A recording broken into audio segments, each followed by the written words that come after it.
You are listening to another No Fair Remembering Stuff, the Tuesday edition of the Professional Left podcast, and available wherever you get your podcasts and at our website, proleftpod.com, where you can also contribute to this podcast. There is a Patreon button at our website, or you can mail us a letter and or contribution at the Professional Left Podcast, P.O. Box 9133, Springfield, Illinois, 62791. And it's not safe for work.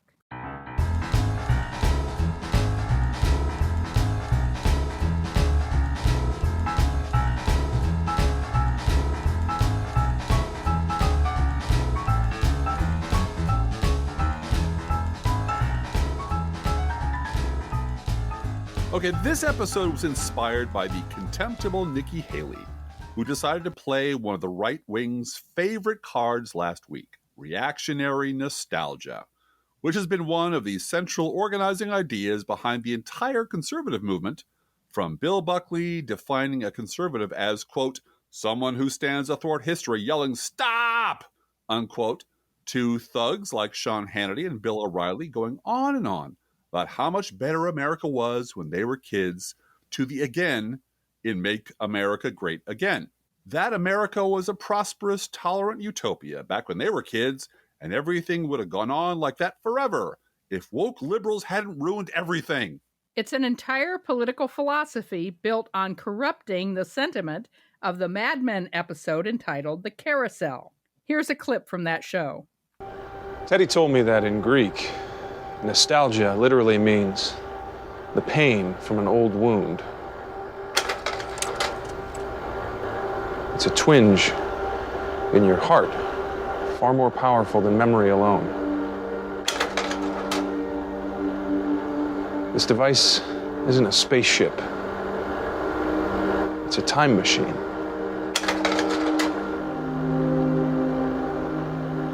It goes backwards and forwards.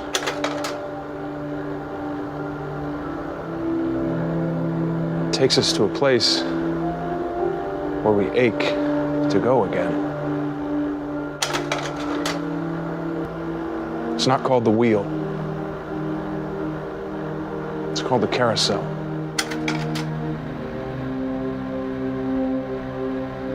It lets us travel the way a child travels. Round and around, and back home again.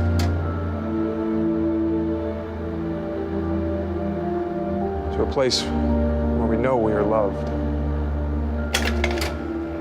The appeal of progressives is a call to live with hope and determination in a complex adult world with complex adult problems, to make things a little better by looking at the world realistically, a world full of conflict and injustice, and then trying to move that world in the right direction.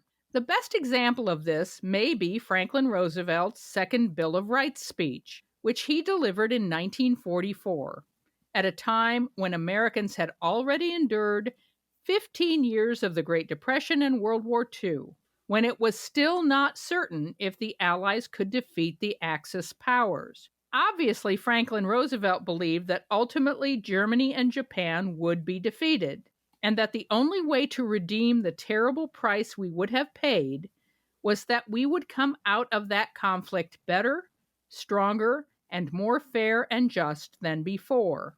Here's a snip of that speech.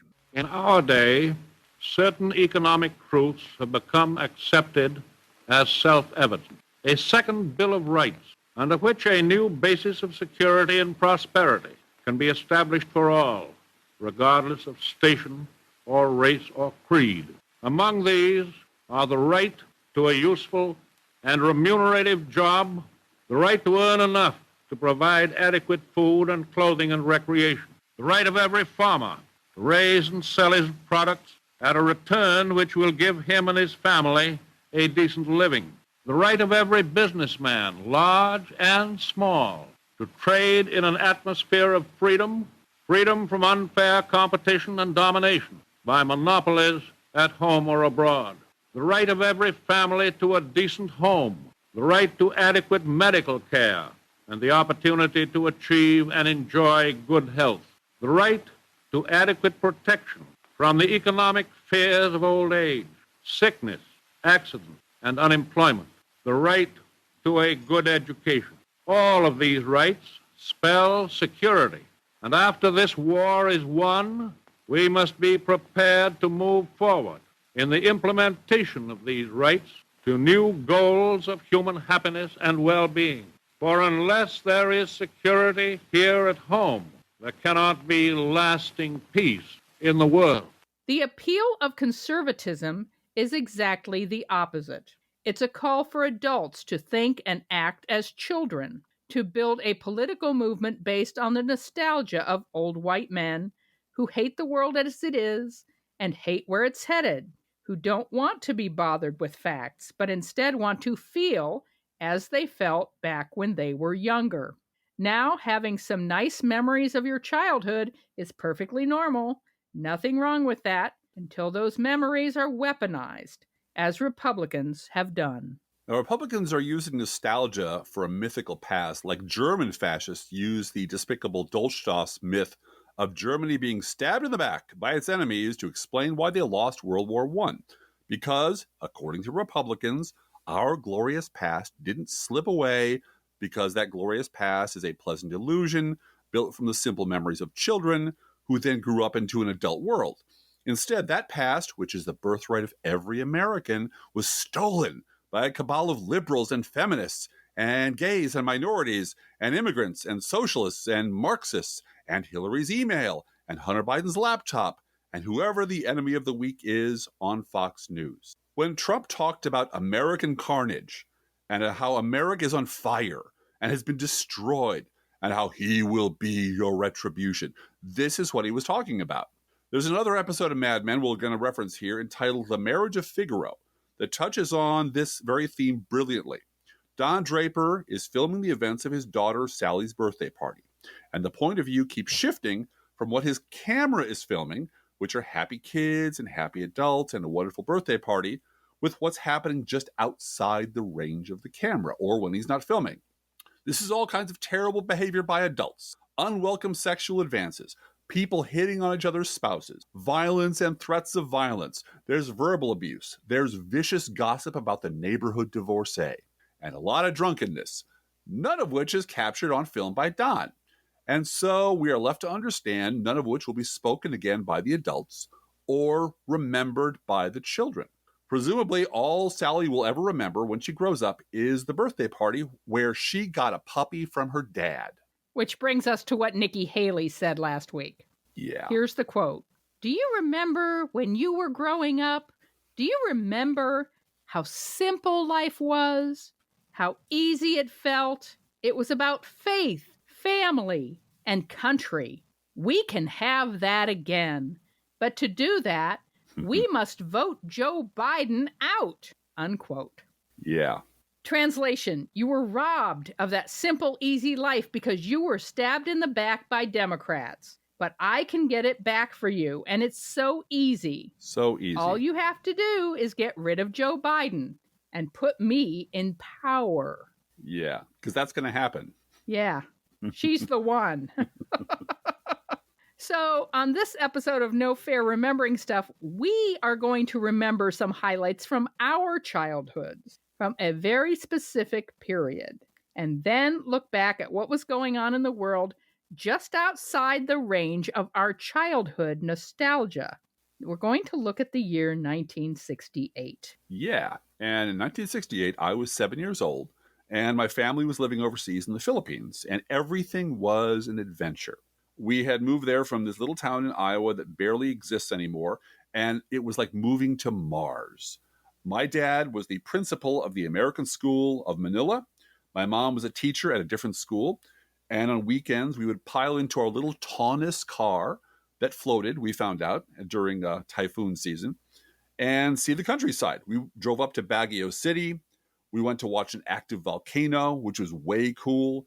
And we flew on these tiny, scary planes to some of the islands in the south. We visited a Dole pineapple plantation. We visited a rubber tree plantation, which I can still smell to this very day. We visited Clark Air Force Base. And at the end of the summer of that year, we'd be headed back to the States. So my parents had sold our little house in Magallanes Village, which is a very nice house. And for the last 6 months of our time overseas, we stayed at the house of a wealthy family my father knew who were out of the country at that time. And it was amazing. The place had maids and a dumbwaiter and a kitchen and a TV on every floor and a big swimming pool with lights and heated underground water and frogs and toads that would line the pool every night. My dad would go out there and float. I thought it was terrifying. He thought it was a blast. But it was living in luxury in 1968 in the Philippines. I grew up in Kent, Ohio. My dad was an art professor, and my grandfather was a math professor at the State University there. I didn't know a thing about the student protests in the late 1960s until they made national news after May 4th of 1970. My childhood, we found a turtle in our backyard. We had tents and puppies, lots and lots of puppies. We had popsicles. We had raspberries and grapes. We even had a pear tree growing in our backyard. My cousins would come over, and we would wash our hair with the hose outside. Now, my parents watched Walter Cronkite every night, and I saw the numbers on the screen about those killed in Vietnam, but I was 5 years old, and I thought they were a sports score. Yeah. Now, why wouldn't you? Yeah. So, what else is going on out in the wider world as I was learning Tagalog in school and keeping a gecko lizard named Lurch as a pet in a shoebox under my bed in the Philippines? Well, in January of 1968, a thing called the Prague Spring was happening in Czechoslovakia, and a man named Alexander Dubček was chosen as the leader of the Communist Party. So that's great, right? That's great news. Thawing of relationships, Prague Spring. I'm sure that'll end well. I'm sure it'll end just great. On January 21st of that year, a U.S. B-52 Stratofortress carrying 4 nuclear warheads crashed in Greenland. And if they had detonated, well, hello, World War III. On January 23rd of that year, North Korea seized the USS Pueblo, claiming the ship had violated its territorial waters while it was spying on North Korea. They turned this into a really terrific 1973 TV movie that starred Hal Holbrook, Stephen Elliott, Richard Mulligan, a very young Harvey Keitel, and James Hong, who was in everything at that time. Maybe Nikki Haley should watch that and learn something about U.S. history. On January 30th of that year, Viet Cong forces launched a series of surprise attacks on U.S. positions all over Vietnam, catching U.S. forces completely off guard. This would become known as the Tet Offensive and would lead a number of Americans, including Walter Cronkite, to conclude that the war was unwinnable. On January 31st, Viet Cong soldiers attacked the U.S. Embassy in Saigon. Which was supposed to be impossible. I mean, that was never going to happen, ever. Mm-hmm. The next day, on February 1st, a Viet Cong officer named Nguyen Van Lem was executed by a South Vietnamese national police chief. That murder was photographed by Eddie Adams and made headlines around the world, eventually winning the 1969 Pulitzer Prize and swaying U.S. public opinion further against the war. During this period, the U.S. was also waging secret wars in Laos and Cambodia. On March 12th, incumbent U.S. President Lyndon Johnson, who had won in a landslide in 1964, barely beat anti-war candidate Eugene McCarthy in the New Hampshire Democratic primary. On March 16th, American troops killed dozens of civilians in a village called My Lai. The story would first become public in November of 1969 and would further undermine the public support of the war. On March 22nd, Daniel Cohen-Bendit, also known as Danny the Red, and 7 other students occupied the administrative offices of the University of Nanterre, setting in motion a chain of events that would lead France to the brink of revolution in May. Now, here is an interesting fact, at least it's interesting to me. On our way back to the United States from the Philippines, we went a long way back. My family traveled through Europe, so we were actually in France as this happened. And you know what I remember from all that time? I remember visiting the Eiffel Tower and how cool that was. And I remember visiting the Louvre and how cool that was. And then I remember taking a day train to Spain to see the sights there, and I almost got a beer when the waiter brought me a beer with sugar in it instead of root beer because our French and our Spanish were not that great. That came that close to having a beer, Blue Gal, that close. But that's what I That remember. close. Yeah, during the student uprising in France, I remember almost getting a beer in Spain. On March 31st, Lyndon Johnson announced he would not seek re-election. Yeah. I shall not seek, and I will not accept the nomination of my party for another term as your president. On April 4th, Martin Luther King Jr. was assassinated at the Lorraine Motel in Memphis, Tennessee.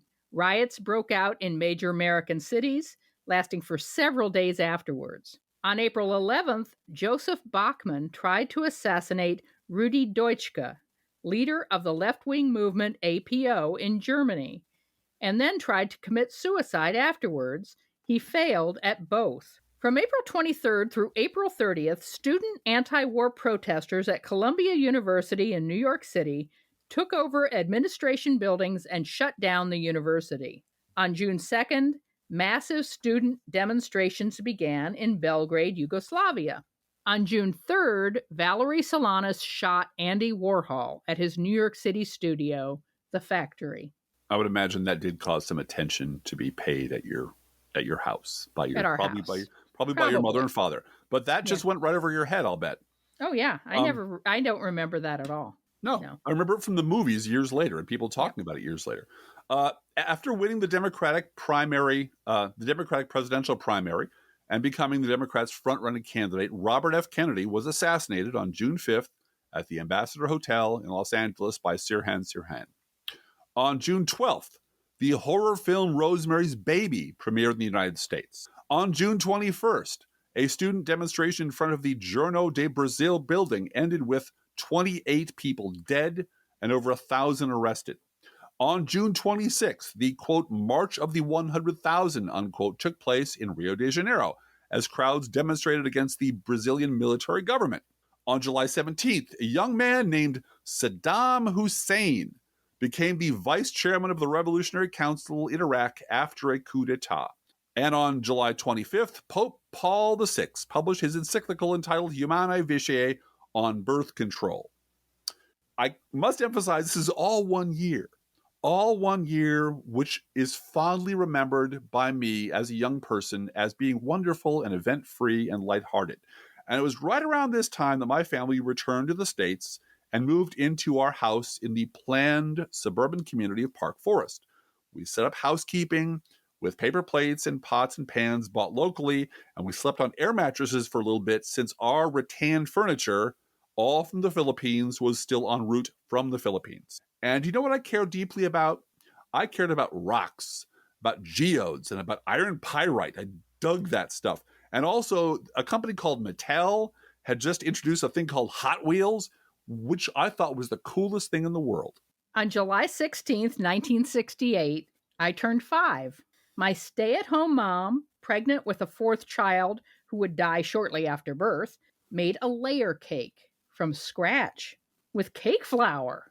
Ooh, impressive. On July 26th, South Vietnamese opposition leader Truong Dinh Du was sentenced to 5 years hard labor for advocating the formation of a coalition government as a way to end the Vietnam War, which at this point had been raging for 13 years with no end in sight. I guess coming up with a compromise solution was a way to go to prison.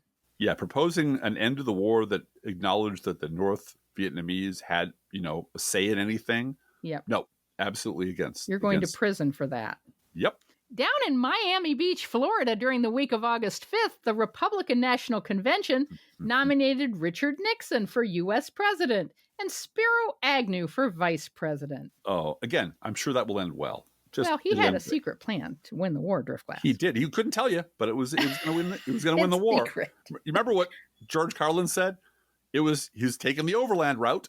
He's exiting via Laos, Cambodia, and Thailand. He'll be in Russia soon. So, but he won. There you go. He won the election. Remember that very hopeful Prague Spring that Driftglass was talking about? Well, on August 20th and 21st, the USSR crushed it when 750,000 Warsaw Pact troops and 6,500 tanks with 800 aircraft invaded Czechoslovakia. Yep. This was the largest military operation in Europe since the end of World War II. On August 24th, France exploded its first hydrogen bomb in a test at an atoll in French Polynesia.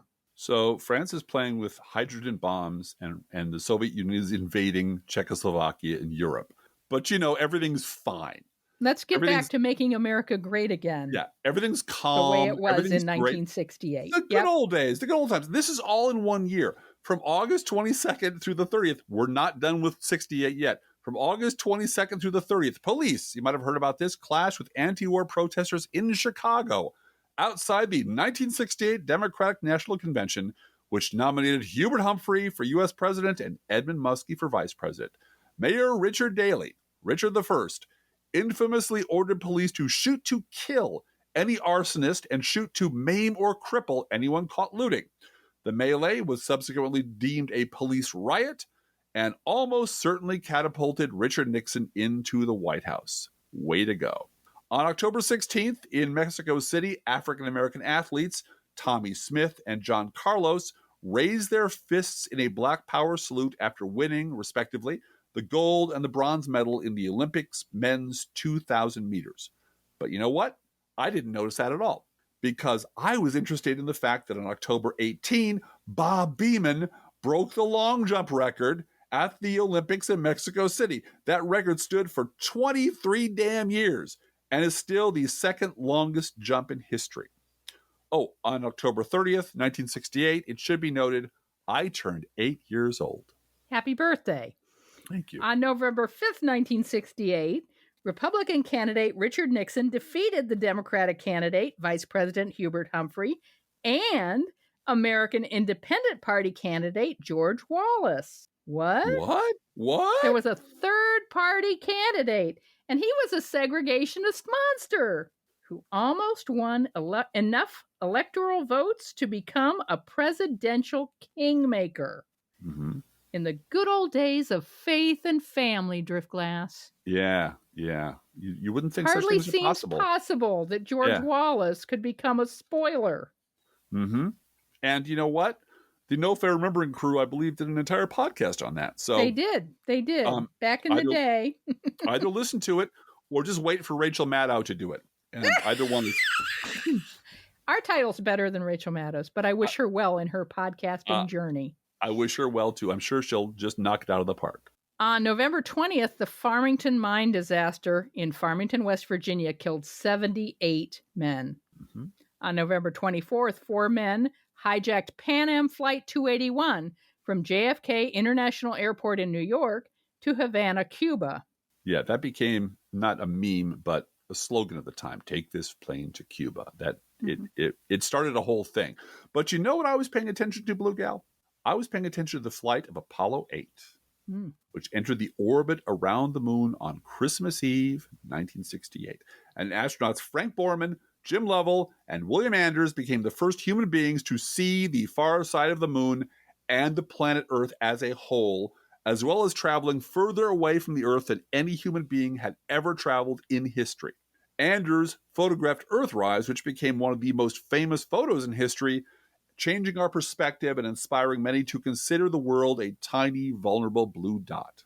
So 1968, what was I paying attention to in 1968? As all this was going on, as the world was on fire, it was in turmoil, political chaos, I was paying attention to Batman. And I was loving a show called Here Come the Brides, which you probably never heard of. And there was a show called Laugh In, which was freaking hilarious. And there was a show called Land of the Giants, which was terrible, which I loved dearly. And there was Star Trek. For God's sakes, there was Star Trek. Star Trek offering this hopeful, wonderful future that we can all get to if we just all get along, and eventually Frank Gorshin will teach us a lesson about racism. There was the Andy Griffith Show, which my whole family loved because it was kind of sweet and wonderful, and it was about a dad and his son and his friends in this little town.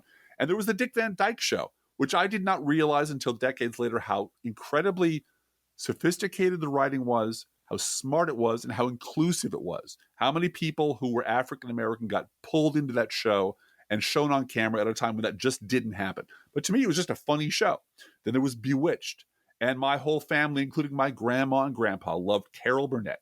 And I was starting school as the new kid because we were just returned from the Philippines. And third grade would turn out to be the worst school year of my entire life. Yep. It's discussing this sort of thing. Generally speaking, the 3-year difference in our ages doesn't mean much. Yeah. But at this point, it really does. It really does. And it matters in terms of music. You have, I'm the oldest in my family, but you have the older sibling music taste, that I never got into. That's right. The acid rock of the early 70s and so forth. But you did, because you had an older sibling who listened to that music. Mm-hmm. So let's go back to Nikki Haley for a minute. Yeah. Just as a reminder, this is what she said in the year of our Lord 2023. That triggered us. We were triggered by this. Mm-hmm. Do you remember when you were growing up? Do you remember how simple life was? How easy it felt? It was about faith, family, and country. We can have that again, but to do that, we must vote Joe Biden out. Yep. That's just poisonous. Oh, yeah, absolutely. And she knows exactly what she's doing. She's no fool. Oh, yeah. She knows exactly what she's doing, and she knows exactly who she's talking to and why. But somehow she hasn't made the connection that she's a woman with non-white skin, right, who is never going to represent that ideal in the White House for the people that she is speaking to. Well, to be fair, this is a sentence I never thought I'd say. To be fair, Nazis were willing to put up with the Japanese as allies until they didn't need them anymore, in which case I'm sure there were plans to destroy them. But, fascists will find each other and make temporary alliances until they win, and then they start doing what Hitler did, eliminating your enemy. And they'll have one non-white person after another at the Republican convention next year. That's what they do. So, the black guy. You get to be the black guy or the African-American woman at the convention, and the camera will always find you. And you will always talk about Ronald Reagan and how Reagan taught me how great it was. Blacks for Trump are right behind Trump on the podium. Yep. Using nostalgia as a weapon is nothing new in totalitarian movements. We already mentioned German fascists using an imaginary betrayal to explain why Germany had lost a war, and to justify imprisoning and murdering those they blamed for their betrayal. In Italy, Mussolini spoke to Italians about the greatness of the Roman Empire. We were Romans once. Yeah. And he used that symbolism and ideology of imperial Rome for inspiration and legitimacy.